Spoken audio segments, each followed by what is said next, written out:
Hey everyone, and welcome. We're diving into some really cool stuff today, getting into the nitty-gritty of making art fairs and festivals work for you. Totally spot on for anyone looking to make a splash in the art fair scene. Absolutely. Think of this as your ultimate cheat sheet, packed with insider tips and tricks to help you stand out from the crowd and, actually sell your art. Because at the end of the day, it's not just about showcasing your work, it's about connecting with the right people and maybe even turning those I love this glances into sales. Right. So, where do we even begin with this whole art fair adventure? This guide jumps right in talking about picking the right events, which is huge, and they suggest checking out artfairsourcebook.com and festivalnet.com, which I have to say, Oh, those are gold mines.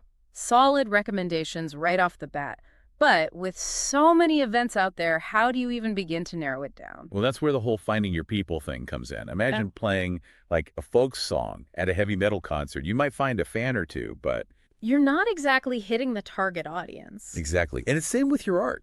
You've got to find those events that resonate with your style, your message, your ideal buyer. This guide is all about being strategic with your choices. Don't just go for the biggest or most well-known event. Go for the ones that feel like the right fit. Okay, so you found the perfect event, you're ready to apply. What's next? Applications, and man, this is where it gets I real. still get nightmares about applications. Right. High quality images are a must. This guide really stresses that, and any artist will tell you the same thing. But here's a little insider tip. Don't just show the what, show the how. Ooh, what do you mean by that? Like, give them the behind the scenes peek. Show the texture of your brushstrokes, how the light hits the canvas, those little details that make your art come alive. So they can almost feel it before they see it in person. Exactly. Because jurors, they're looking at hundreds, maybe thousands of applications. Give them something that jumps off the screen, something that makes them go, wow, I need to see this in person. Okay, now fast forward, you got accepted. Congrats. Time to design that booth. And let me tell you, this guy does not mess around. It's like the application process was just a warm-up. Totally. It's all about creating an experience, not just hanging up your artwork and hoping for the best. This guide emphasizes visual merchandising so much. I remember seeing this one booth a while back. They were showcasing these amazing botanical prints, but they went all out. They had this subtle floral scent diffusing through the space. It wasn't overwhelming at all, but it just It set the mood. added this whole other layer to the experience, like you walked into their world. Pure genius. I love that. And this guide is packed with those kinds of ideas and talks about using different heights to display your work, playing with lighting to create drama. Oh, and don't forget the golden rule of retail, which totally applies here. Mm. Less is more. You want your art to breathe, Hmm. to have its own space. So true. Don't overwhelm people. Let those pieces shine. Okay, so we've got the perfect event, a killer booth. But how do you actually draw people in? That's where the marketing magic comes in. And this guide, it really breaks down those must-haves, starting with signage. Oh, signage. It's like the first impression your booth makes, right? Totally. Yeah. This guide actually says to think of it as a silent salesperson. It should be clear, eye-catching, and tell people exactly what you're all about from across the room. Yeah, you don't want them guessing. Hmm. And you know what always surprises me? How many artists forget about pricing? I know, it seems so obvious, but I can't tell you how many times I've been to a craft fair or art festival and had to go hunting for a price list. Right.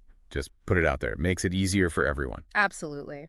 This guide actually recommends including prices on your signage whenever possible. Take the guesswork out of it. Makes you look more professional, too. Yeah. People know you're serious about selling your work. So true.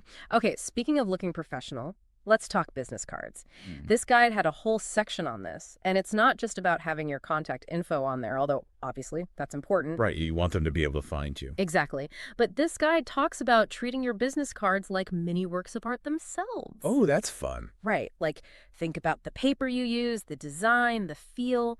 They should reflect your unique style. All about those little details. Totally. They even suggested this idea of creating postcard puzzles featuring your art. Oh, wow, that's clever. Right. So people take them home, put the puzzle together, and bam, your artwork's on their fridge, starting conversations. Such a great way to stay top of mind.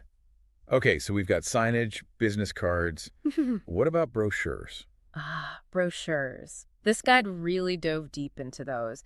And they're not just glorified price lists. No, not at all. They're an opportunity to tell your story. Exactly. This guide emphasized sharing your process, your inspiration, even your struggles. It's about giving people a glimpse into your creative world.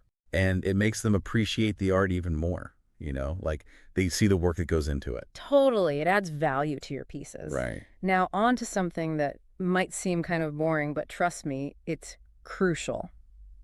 Payment processing. Oh, yeah. You've got to be prepared for anything these days. Right. This guide reminded me how important it is to be flexible. Cash, card, digital payments, you got to be ready for it all. Oh my gosh. I remember this one time I fell in love with this beautiful ceramic bowl at a craft fair. I was ready to buy it, but then the artist told me they only took cash. I'm like, oh no, I never carry cash. Oh, no. Did you end up getting it? I did. Luckily, there was an ATM nearby, Yeah, but it made me realize that, yeah, you don't want to miss out on sales because you're not prepared. for sure. Luckily, there are so many options now. Square, PayPal, Venmo. They make it so easy. And speaking of making things easy, this guide made me think of something else. Always have a backup plan, especially if you're doing an outdoor event where the internet might be spotty. Such a good point. Now, onto something that might seem small but can have a huge impact in the long run. Building that mailing list. The mailing list, yes.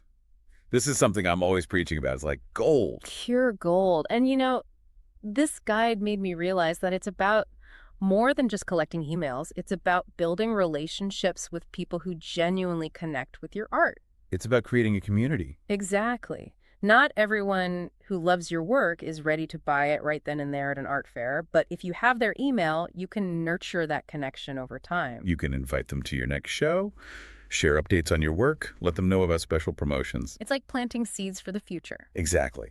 And speaking of planting seeds for the future, we've reached the final stage of our art fair deep dive. And this is where things get really interesting, folks. This whole guide has been amazing, packed with practical tips and tricks, but this last bit, this is where things get really, really interesting. You know, we've been talking about visual, merchandising, marketing, creating an experience, and it just hit me. This isn't just about art fairs, is it? Well, wait, you're totally right. It's like this whole art fair thing. It's like a microcosm of like your entire art career. Exactly.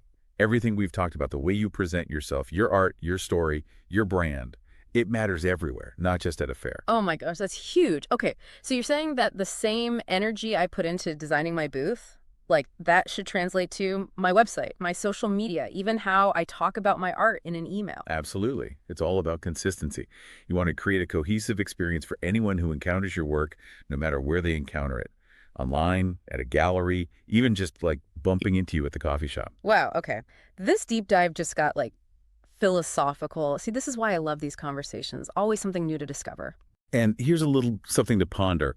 As you gear up for those art fairs, or should I say your whole art career, what if you viewed every interaction online, in person, as a chance to create that same immersive experience we talked about with your booth? Ooh, I like that. So it's not just about like, here's my art, buy it. It's about like inviting people into your world a little bit. Exactly. Sharing your passion. And who knows, that connection, it might lead to a sale down the road or a new Instagram follower or even just like a really awesome conversation about art.